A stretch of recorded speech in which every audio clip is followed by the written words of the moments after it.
मी doctor Mahesh. आपण बघत आहात गोष्ट छोटी पण डोंगरा एवढी. तर मित्रांनो, सध्या भारतामध्ये अत्यंत विदारक परिस्थिती आहे महिलांसाठीची. कोलकाता येथील एक उच्च शिक्षित एक डॉक्टर मुलीची बलात्कार करून हत्या होते. त्या हत्येला आत्महत्या घोषित करण्याची घाई केल्या जाते आणि अख्खा देश या गोष्टीमुळे पेटून उठतो. ही घटना अगदी ताजी असतानाच महाराष्ट्रामध्ये बदलापूर येथील फक्त 3 ते 4 वर्षाच्या मुलींसोबत लैंगिक अत्याचार होतो आणि पोलीस हा गुन्हा दाखल करून घ्यायला टाळाटाळ करतात. त्या पीडितांना 12 तास पोलीस स्टेशनच्या बाहेर उभं करून ठेवतात आणि जेव्हा महाराष्ट्र बदलापूर पेटून उठतं तेव्हा ही प्रशासन पोलीस खडबडून जागे होतात आणि मग एक एक गोष्टी समोर यायला सुरुवात होते. आणि याच निमित्ताने आता महाविकास आघाडीकडून महाराष्ट्र बंदचं आवाहन करण्यात आलेलं आहे. हा जो उद्विग्न राग जो आहे, हा राग व्यक्त होण्यासाठी हा महाराष्ट्र बंद करण्याचं आवाहन महाविकास आघाडीकडून करण्यात येत आहे. नेमकं महाराष्ट्र बंद केल्याने फरक काय पडणार हा प्रश्न आता आपल्या सगळ्यांच्या मनामध्ये असणार आहे आणि त्याचंच उत्तर आपल्याला या व्हिडिओच्या माध्यमातून जाणून घ्यायचं आहे. खरंच महाराष्ट्र बंद केल्याने काही फरक पडणार आहे का हो? तर चला सुरू करूया. तर मित्रांनो, अगदी इंग्रजांनी जेव्हा आपल्यावरती अन्याय अत्याचार सुरू केले त्यावेळपासून आपल्याला एक आंदोलनाची पार्श्वभूमी आहे. आपल्याकडे आंदोलन करत असताना महात्मा गांधींनी आपल्याला काही मार्ग सांगितले, काही मार्ग कालौघामध्ये बनले आणि या सगळ्या मार्गांनी आपण आपल्या मागण्या मान्य करून घेत असतो, आपल्याला न्याय मागत असतो आणि आपला राग व्यक्त करत असतो.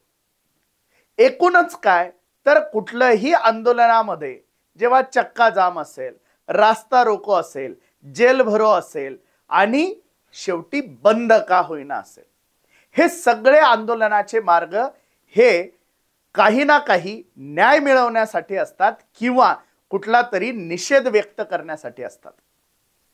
आता या सगळ्यांनी काय फरक पडतो? तर मित्रांनो, आज म्हणजे महाराष्ट्र बंद आहे हे महाराष्ट्रातीलच कित्येक लोकांना ठाऊक देखील नाही. आता खरं तर हा राजकीय पक्षांचा बंद आहे आणि राजकीय पक्षांनी पुकारलेल्या बंदमध्ये आपण सहभागी व्हावं की नाही व्हावं, मग विरोधकांचं हे कामच असतं, सत्ताधाऱ्यांच्या विरुद्ध ते असं करतच असतात वगैरे वगैरे अशा गोष्टी आपल्याकडे बोलल्या जातात. आणि मग तरुणाईला एक साधारण प्रश्न पडतो, काय फरक पडणार आहे बंदने? केल्याने या घटना थांबणार आहेत का? बंद केल्याने त्या मुलींना लगेच न्याय मिळणार आहेत का? तर मित्रांनो, असं काहीही होत नाही. परंतु एक सामाजिक भावनेतून व्यक्त होण्यासाठी, सामाजिक भावनेतून निषेध नोंदवण्यासाठी हे जे काही घडलेलं आहे हे अत्यंत घाणेरडं आहे, हे विकृत आहे आणि ही मानसिकता आपण सगळ्यांनी मिळून ठेचली पाहिजे. हा संदेश देण्यासाठी खरं तर रास्ता रोको, बंद, निषेध ह्या सगळ्या प्रकारची आंदोलनं केल्या जातात. हे आंदोलन केलं म्हणजे एखाद्या पीडितेला न्याय मिळतो का? तर मुळीच नाही.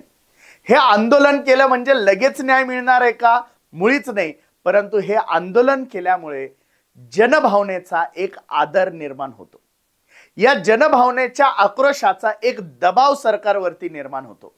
एक साधारण गोष्ट घ्या ना, 12 तास त्या चिमुरड्यांच्या पालकांना पोलीस स्टेशनच्या बाहेर उभं राहावं लागलं आणि त्यांचा साधा गुन्हा देखील नोंदवून घेण्यासाठी टाळाटाळ करण्यात आली.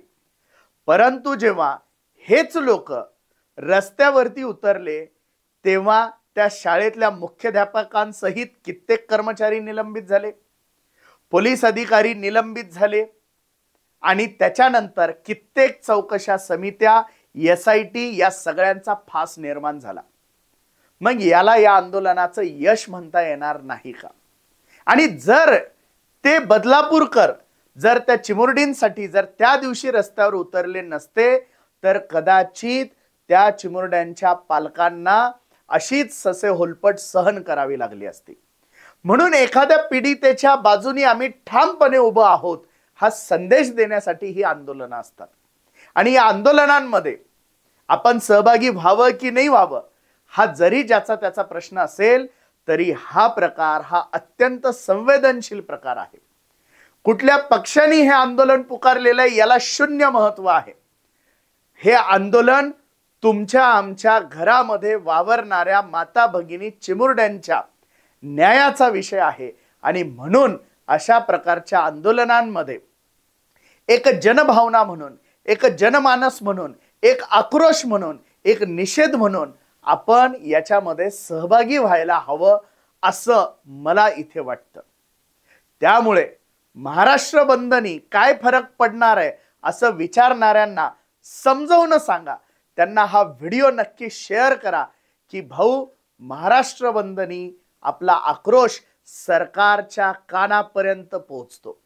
खरं तर सरकारकडे इतके मागणारे लोक आहे की त्यांचे कान बहिरे झालेले आहेत आणि या बहिऱ्या सरकारला उंच आवाजाचंच फक्त ऐकू येतं.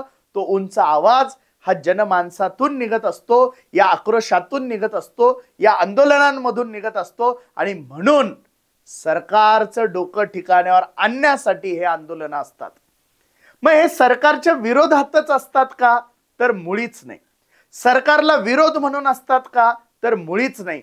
पण आम्हाला न्याय मिळायला हवा, आमच्या भावनांचा आदर व्हायला हवा, आमच्या चिमुरडींवरती जो प्रकार घडलेला आहे तो महाराष्ट्रातील इतर मुलींसोबत घडू नये म्हणून हे आंदोलन असतं. या आंदोलनाला यश मिळेल की अपयश मिळेल? तर मित्रांनो, या आंदोलनामुळे साधं बदलापूरकर एकत्र आले तर विशाखा समिती आता सगळ्या शाळांमध्ये होणार आहे. सगळ्या शाळा, कॉलेज, महाविद्यालय, क्लासेसला आज नोटीस गेलेल्या आहे महाराष्ट्राकडून.